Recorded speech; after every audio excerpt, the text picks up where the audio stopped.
வசனங்கள் 5-7 வரை வாசிக்கலாம்.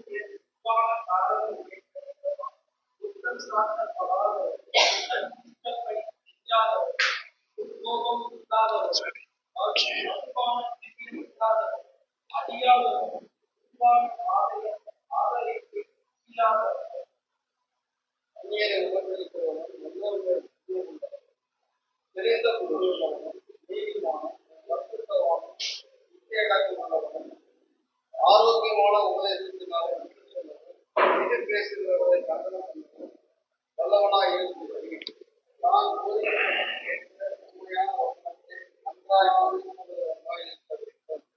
அநேக விசேஷமாய் புத்த செல்ல உள்ளவர்கள், அடங்காதவர்களும், தீர்ப்பேற்றுக்காரர்கள், மனதை மயங்குவதுமாய் இருக்கிறார்கள். அவர்களுடைய வாயை அடக்க வேண்டும்.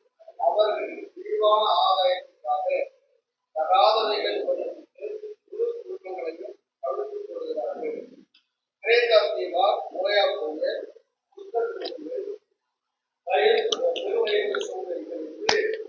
அவர்கள் எல்லாம்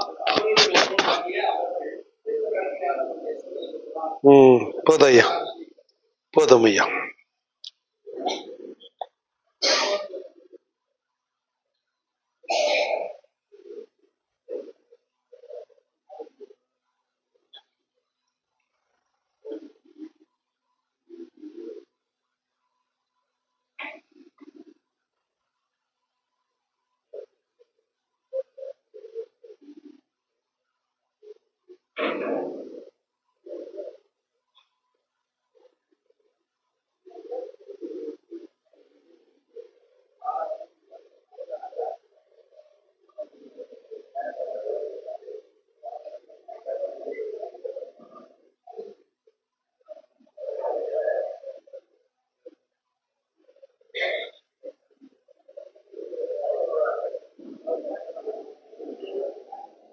ஓகே, எல்லாம் வந்தாச்சா? எல்லாரும் வந்தாச்சா? நெக்ஸ்ட் ஸ்லைடு அனுப்புப்பா. இதுலயே நெக்ஸ்ட்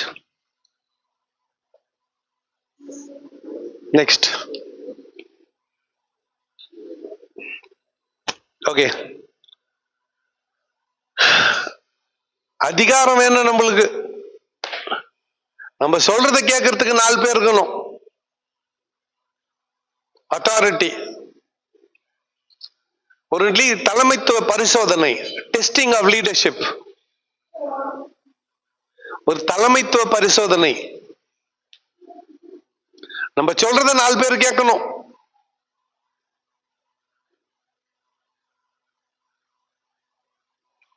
பொறுப்பேற்றுக்கிறது இல்ல.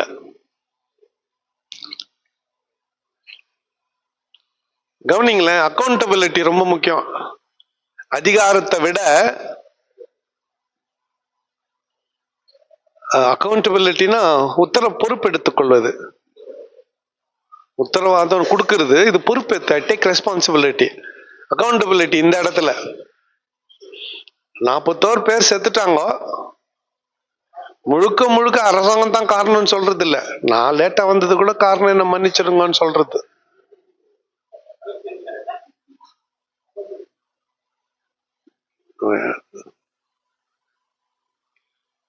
நான் லேட்டா வந்தது தப்புன்னு ஒத்துக்கணும்.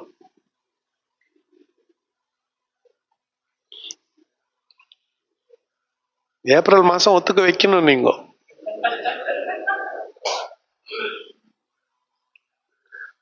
சரி, ஓகே. கவனிங்களேன், ஒரு தலைமைத்துவம் பரிசோதனைக்கு உட்படுத்தப்படுகிறது. தலைமைத்துவம் என்பது வெறும் அதிகார நிலைமை மாத்திரமல்ல. Not only terms of authority, but also in terms of accountability. எல்லாம் வெற்றி பெற்றா ஜெயமா நடந்துட்டா credit goes to leader. Credit goes to leader. தோல்வி ஆயிட்டா பழி ஃபுல்லா ஜனங்க மேல. இந்த லிஸ்ட் அப்புறம் போலாம் இருங்க. நான் எல்லாம் வரதுக்கு டைம் ஆகுதுன்னு இந்த லிஸ்ட போட்டேன். Next slide. தலைமைத்துவம் எப்படி இருக்கணும்னா, ஏசுநாதர் என்ன சொன்னாரு? நான் ஊழியம் கொல்ல வராமல் I have come here to serve. மத்தேயு 20:25-28 வரை.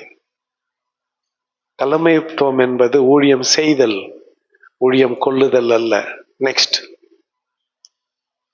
எனக்கு கீழே ஆண்டவர் 10 பேரை கொடுத்தா அவங்கள எம்பவர் பண்ணணும்,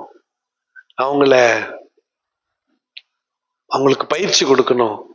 எபேசியர் 4:11-16 வரை, 1 கொரிந்தியர் 12. And the last point is தரிசனத்தை உருவாக்கி மக்களுக்கு கொடுக்க வேண்டும். Create a vision. யோவான் 1:6 படிங்கள. யோவான் 1:6 ஒருத்தர் படிங்க. யோவான் 1:6. தேவனால் அனுப்பப்பட்ட ஒரு மனுஷன் இருந்தான். அவன் பெயர் யோவான். அவன் தன்னால் எல்லாரும் விசுவாசிக்கும்படி அந்த ஒளியை குறித்து சாட்சி கொடுக்க வந்தவனாய் இருந்தான். 29. மறுநாளிலே யோவான் இயேசுவை தன்னிடத்தில் வர கண்டு, இதோ உலகத்தின் பாவத்தை சுமந்து இருக்கிற தேவாட்டுக்குட்டி, எனக்கு பின் ஒருவர் வருகிறார், அவர் எனக்கு முன்னிருந்தபடியால் என்னிலும் மேன்மையுள்ளவர் என்று நான் கண்டேனே, அவர் இவர்தான். நானும் இவரை அறியாதிருந்தேன். இவர் இஸ்ரவேலுக்கு வெளிப்படும் பொருட்டாக நான் ஜலத்தினால் ஞானஸ்தானம் கொடுக்க வந்தேன் என்றார். இன்னும் யோவான் சாட்சியாக சொன்னது, போதும். ஓகே, கவனிங்க. லீடர்ஷிப் எப்படி செயல்படணும் அப்படின்னா, இந்த யோவான் ஸ்நானகன் இயேசுநாதரை முன்னிலைப்படுத்தினான். எப்போ? அவன் வாழ்ந்த உலக பிரசித்தி பெற்றவனாய் அவன் இருந்த போது, when he was most popular, மிகவும் புகழ் பெற்றவனாய் அவன் இருந்த போது, ரொம்ப ஃபேமஸ் ஆயிட்டு அவன் இருந்த போது, இயேசுநாதர் கிடத்துல இயேசுநாதரை பார்த்து, இதோ உலகத்தின் பாவத்தை சுமந்து தீர்க்கிற தேவாட்டுக்குட்டி என்று கிரெடிட் இயேசுநாதருக்கு கொடுத்தான். சிந்திப்போம். இந்த நிலைமையில where do we stand?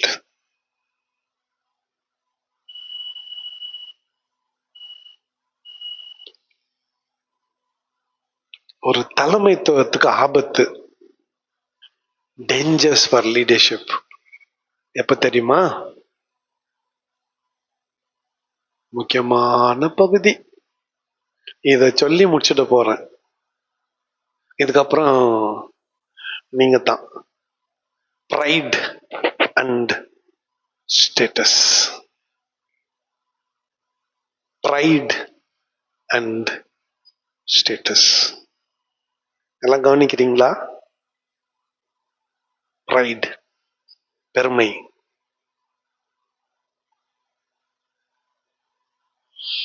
யார் தெரியுமா? என் ஊழிய அனுபவம் எவ்வளவு தெரியுமா? என்னை பத்தி உனக்கு என்ன தெரியும்?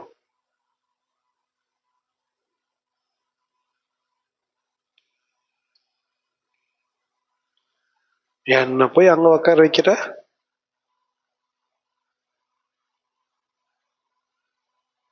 நானும் அந்த இவாஞ்சலிஸ்டும் ஒன்னா?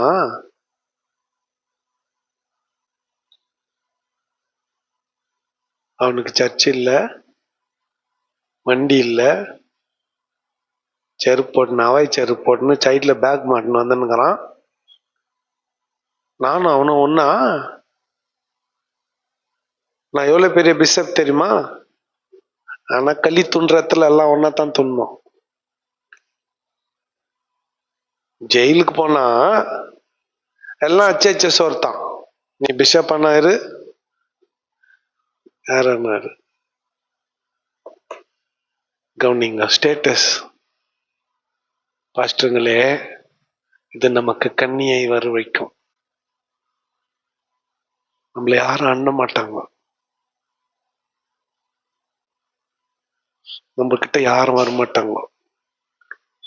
நீ ஸ்டேட்டஸ் பாக்குறவனா இருந்தா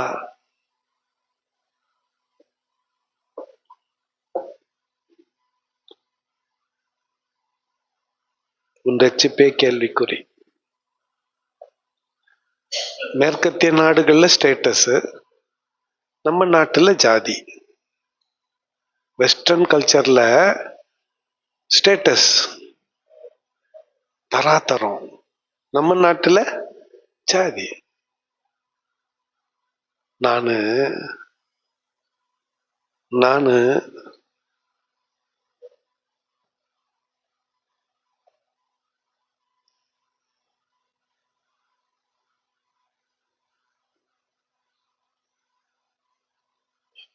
pride and status ஒரு தலைமைத்துக்கு ஆபத்து, தலைமைக்கு ஆபத்து. pride and status தலைமைக்கு ஆபத்து.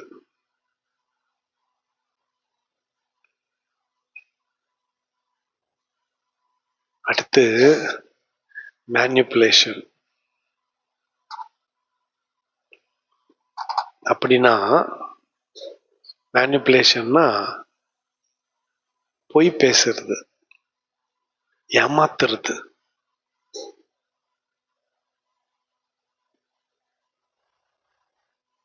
இல்லையே ஆம்ன்றது, ஆம இல்லைன்றது மேனிப்புலேஷன்.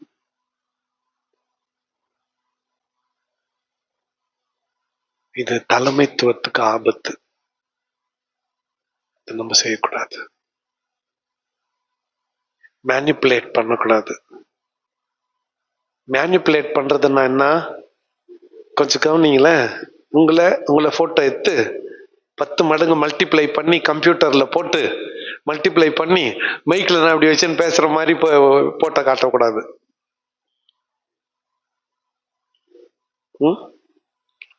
என்னப்பா அதுக்கு பேரு? மார்பிங்கா? என்னப்பா பேரு அதுக்கு?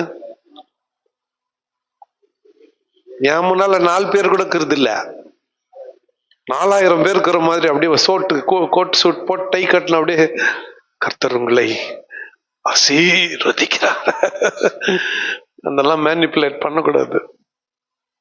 தோத்துரும், மிகைப்படுத்துதல், பில்டப் கொடுக்க கூடாது. தோத்து போயிடுவேன் ஊழியத்துல. ரொம்ப நாளைக்கு சாயம் வெளுத்துரும், ரொம்ப நாளைக்கு இருக்காது. லீடர்ஷிப்ல இது ஆபத்து. 4 பேர்னா 4 பேரு கேக்குறாங்க. பைபிள் காலேஜ்ல எவ்வளவு பேர் இருக்கிறாங்க? 4 பேர் இருக்கிறாங்க. வெறும் 4 பேரா? ஆமா 4 பேரு. டீச்சருங்க 6 பேரு.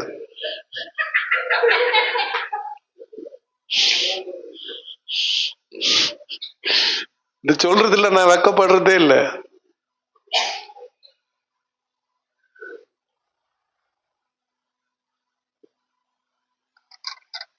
ஸ்டூடெண்ட்ஸ் கூட 6 பேர் இருந்தானுங்க. பிள்ளைங்களை பத்தி நானே ஏன் சொல்லணும்? சரி போட்டோம். கொஞ்சம் கவனிங்க. நம்ம தலைமைத்துவத்துல ஆபத்து இருக்கிறது. எப்போ? பெருமையும் தராதரம் ஸ்டேட்டஸும் பார்த்துக்குன்னு ஏமாத்தின்னு இருந்தா நம்ம ஊழியம் உருப்படாது. கிறிஸ்துவை மையப்படுத்தினதாக நம்முடைய ஊழியம் இருக்க வேண்டும். லாஸ்ட்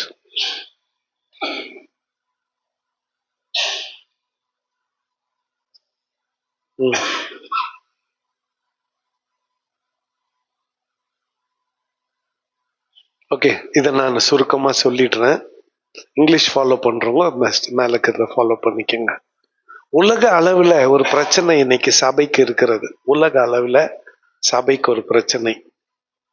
அதாவது சபை தலைவர்களுக்கான பிரச்சனை. அது என்னன்னா, ஆண்டவருடைய அகில உலக திட்டத்தை அநேக பாஸ்டருங்க புரிஞ்சுக்கல. அகில உலக திட்டம் ஒண்ணு வச்சிருக்கிறார் ஆண்டவர், யூனிவர்சல் பிளான் பர்பஸ். சகலரையும் சீஷராக்குவது தான் அவருடைய யூனிவர்சல் பிளான். சகலரையும் யார் சொன்னது? இயேசுநாதரே சொன்னார். அடுத்து உங்க சபைக்கான திட்டம், plan and purpose of your church தெரியல உனக்கு இன்னும். உன் சபைக்கான தரிசனம் என்ன? ரெண்டாவது அது தெரியல. கொடுக்கப்படுகிற வேத வசனத்தை சரியா உன்னால அர்த்தம் காண முடிவதில்லை. You cannot interpret the unique context of the local church. உன் சபையினுடைய தனித்தன்மை என்னன்னு அதே உனக்கே புரியல. தேவ சித்தம் என்னன்னு உனக்கு புரியல. உன் சபைக்கான தேவனுடைய சித்தம் என்னன்றதும் உனக்கு புரியல. இதுதான் இன்னைக்கு இருக்கிற கிரைசிஸ். இங்க நிறுத்த விரும்புகிறேன். உன் சபைக்கான தேவனுடைய சித்தம் என்ன? உன் சபைக்கான தேவனுடைய சித்தம் என்ன?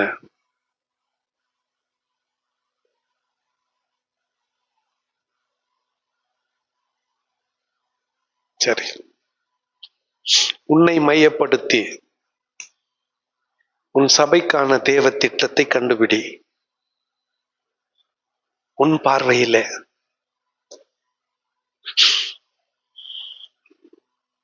நீ உன் சபைக்கு தலைவனானால், உன் குழுவுக்கு தலைவனானால், உன்னை மையப்படுத்தி தேவ திட்டம் என்ன?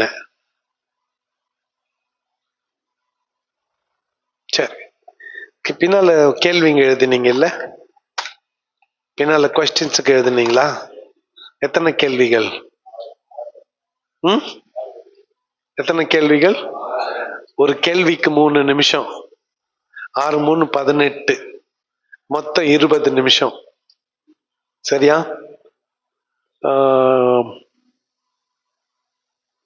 எப்படி பிரிக்கலாம்? 8 குரூப்பா பிரிக்கலாமா? மனோ 8 குரூப்ஸா? 8 குரூப்பா பிரிச்சா எத்தனை குரூப் வரும்? 10 குரூப்பா பிரிக்கலாமா? 10 பேரா பிரிக்கலாமா? 1 to 10 சொல்லிடுவாங்க. 1 2 3 4 5 6 7 8 9 10 வரையிலும். அடுத்து அவங்கவுங்க சொல்ற நம்பரை அவங்கவுங்க ஞாபகம் வச்சுக்கோங்க.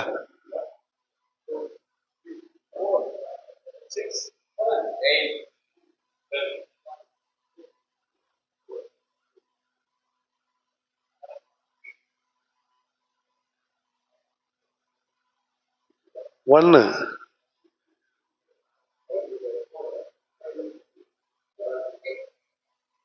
9 1 6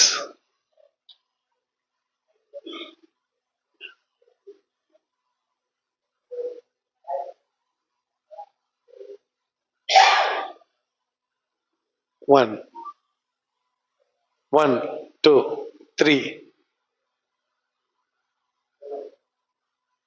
8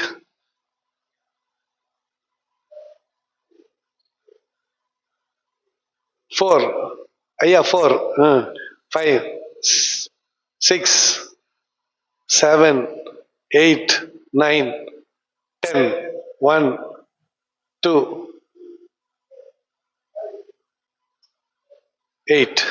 ஓகே, 1 சொன்னவங்க எல்லாம் ட்ரீ ஹவுஸுக்கு எஞ்சி போயிட்டுங்க. அங்க ட்ரீ ஹவுஸ் இருக்குது பாரு, கீழே மேல உங்க இஷ்டம். மேல ஏற முடியாது, மேல கீழவே அங்க சுத்தி உக்காந்துக்குங்க. 2 சொன்னவங்க எல்லாம் 2 3 4 குரூப்பா டைனிங் ஹாலுக்கு போயிடுவாங்க. 2 சொன்னவங்க எல்லாம் சரி ஓகே. 1 சொன்னவங்க எல்லாம் ஏஞ்சுக்குங்க. 1 சொன்னவங்க எல்லாம் 1 சொன்னவங்க எல்லாம் ஏஞ்சுக்குங்க. 1 சொன்னவங்க இங்க நம்ம ஒரு 1 நம்ம உங்க யாரும் ஒண்ணா போ. சரி 1 சொன்னவங்க எல்லாம் அப்போ அது போயிடும். நீ ஒண்ணா போயிடும். ஓகே, என்ன செய்யறதுல அந்த ஓகே